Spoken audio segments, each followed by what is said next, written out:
Very good afternoon. Yesterday we discussed the concept of working capital. I hope you remember what is working capital. The working capital means the expenses which we meet for day-to-day requirements. और हमने कल discuss किया था theoretically the concept of gross working capital and the concept of net working capital. Today we'll discuss it with the help of one example. As we all know, gross working capital का मतलब है total current assets of any company. The current assets, you know, they are cash in hand, the cash at bank, they can be marketable securities, sundry debtors, bill receivable, they can be the raw material, work in progress, finished goods and the prepaid expenses. So when we'll add these, we'll get the gross working capital. See here, we have cash, bill receivable, sundry debtors, marketable securities, raw material, work in progress, finished goods and prepaid expenses. When we add these, we'll get the gross working capital and it turns out to be 3,80,000. Now see the next concept, the concept of net working capital. Net working capital का मतलब था total current assets में से current liabilities को minus कर देना है company की and will get the net working capital. You've already calculated the current assets, they were 3,80,000.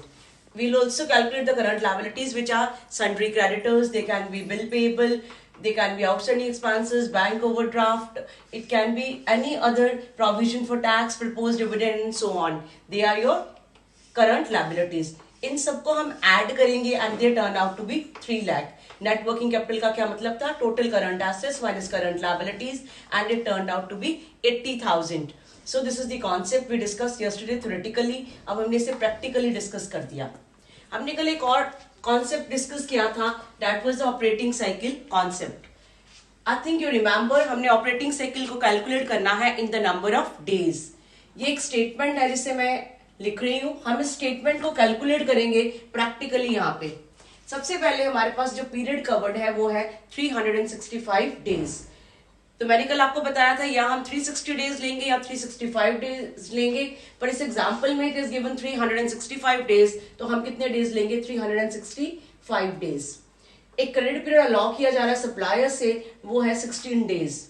यहाँ पे दिया हुआ है हमें आगे average number of debtors outstanding. They are given, you are given the raw material consumption 4400. ये figure in 1000 rupees है, but you need not write these for the calculations, otherwise your calculations will become difficult. Total cost of production है 10,000, total cost of goods sold है 10,500, sales for the year are 16,000. Value of average stock maintained is raw material की दी हुई है, work in progress की दी हुई है, finished goods की दी हुई है. Now let's calculate the operating cycle. हमने दो ऑपरेटिंग साइकिल निकालने हैं. पहले हम निकालेंगे ग्रॉस ऑपरेटिंग साइकिल और फिर हम निकालेंगे नेट ऑपरेटिंग साइकिल. अब ग्रॉस ऑपरेटिंग साइकिल हमने कैसे निकालना है? कल वाले फॉर्मूले को हम प्रैक्टिकली कर रहे हैं. हमने निकालना था रॉ मटेरियल कन्वर्जन पीरियड. इसमें हमने ऐड करना था work in progress conversion period. इसमें हमने ऐड करना था फिनिश गुड्स कन्वर्जन पीरियड. और इसमें हमने साथ में ऐड करना था जो हमने क्रेडिट पीरियड अलॉ किया है अपने डेटर्स को, जिसे हम ये भी कह सकते हैं रिसीवेबल कन्वर्जन पीरियड. अब हमने ये निकालने के लिए फॉर्मूला अप्लाई किया. Formula was average stock of raw material divided by raw material consumption per day. अब average stock of raw material क्या था? 320. I think it is clear, it is here 320. हमने इसे डिवाइड करना है रॉ मटेरियल कंजम्पशन के साथ. ये 4400 है, हमने पर डे लेनी है, इसलिए हमने 365 से इसे डिवाइड करना है. पर हमने इस तरह से हम इसे लिखेंगे 320 डिवाइडेड बाय 4400 अपॉन 365 और ये बन जाएगा 320 upon 4400 into 365. This will turn out to be 27 days. Similarly for, I think it is clear. अगला है हमारा work in progress conversion period. ये करने के लिए हम क्या करेंगे? Average stock of work in progress divided by total cost of production per day. अब ये कितना है? यहाँ पे देखिए, सी हियर इट इज 350 और ये कितना है? प्रोडक्शन है 10,000. हमने इसे फिर से डिवाइड करना है 365 से, तो it will be also 365. So it will turn out to be how many days? 13 days. Similarly finish goods conversion period. ये क्या है? इसका फॉर्मूला क्या था? कल वाले फॉर्मूले को हम रिवाइज कर रहे हैं. Average stock of finish goods divided by total cost of goods sold पर डे. अब एवरेज कॉस्ट यहाँ पे दी हुई है, दैट इज 260 एवरेज स्टॉक दिया हुआ है. 10,500 हमें दी हुई है टोटल प्रोडक्शन कॉस्ट. हमने इसे मल्टीप्लाई कर दिया 365 से, जैसे हमने पहले निकाला था वैसे हम ये मल्टीप्लिकेशन हो जाएगा and your answer will be 9 days. Similarly आप कैलकुलेट करेंगे रिसीवेबल कन्वर्जन पीरियड और period of credit allowed to the sundry debtors. ये इसका फॉर्मूला क्या था, average total outstanding debtors divided by sale per day. अब यहाँ पे डेटर्स कितने हैं आप देखिए, इस एग्जांपल में 480, यहाँ पे हमने 480 लिख दिया, डिवाइडेड बाय 16,000 पर डे है, तो हमने 365 से मल्टीप्लाई कर दिया in the same manner we did in the first part. तो it will turn out to be 11 days. हमारे ग्रॉस ऑपरेटिंग साइकिल क्या बन जाएगा, it will be raw material conversion period plus work in progress conversion period plus finish goods conversion period plus receivable conversion period. हमने इन सबको add कर दिया तो हमारा आंसर आ गया 60 days only. Now it is the part 2 that is net operating cycle. Net operating cycle निकालने के लिए हमने पेबल डेफरल पीरियड निकालना है. ये हमें ऑलरेडी दिया हुआ है, हमें कैलकुलेट करने की जरूरत नहीं है. वैसे तो हम कैलकुलेट भी कर सकते हैं पर इस क्वेश्चन में ऑलरेडी दिया हुआ है, सो ये कितना होगा 16 days. ये हमने 16 को माइनस कर दिया, will have 44 days and this is called as net operating cycle. So हमने प्रैक्टिकली आज किया था, हमने थ्योरेटिकली कल डिस्कस किया था ग्रॉस वर्किंग कैपिटल का कॉन्सेप्ट, नेट वर्किंग कैपिटल का concept and the concept of raw material conversion period, जिससे हमने निकाला gross operating cycle and net operating cycle. Today we'll discuss the factors which determine the working capital requirement of a company. So we'll discuss about 14 factors which will evaluate the working capital requirement of a company. हर एक company की working capital requirement जो है वो depend करती है अलग अलग factors से. तो सबसे पहले जो इंपॉर्टेंट फैक्टर है that is the nature of the business. हम 3 तरह की कंपनीज देखेंगे. पहली बात है public utility concerns, second is trading and financial firms and the third one are manufacturing concerns. इन लोगों में से सबसे ज्यादा वर्किंग कैपिटल रिक्वायरमेंट की जरूरत है ट्रेडिंग एंड फाइनेंशियल फर्म्स की. उससे कम की जरूरत है मैन्युफैक्चरिंग कंसर्न्स को और सबसे कम की जरूरत है public utility concerns. So working requirement depends upon the nature of the business also. My second point is size of the business. We have very large concerns, we have very small concerns. The more the scale of a concern is, more will be the requirement for the working capital. The less will be the scale, the less will be the requirement of the working capital. अगली बात है production policy. 2 तरह की production policy है, peak season में और slack season में. Peak season में डिमांड ज्यादा होगी, स्लैक सीजन में जो डिमांड है वर्किंग कैपिटल की वो कम होगी. Just take an example of an ice cream.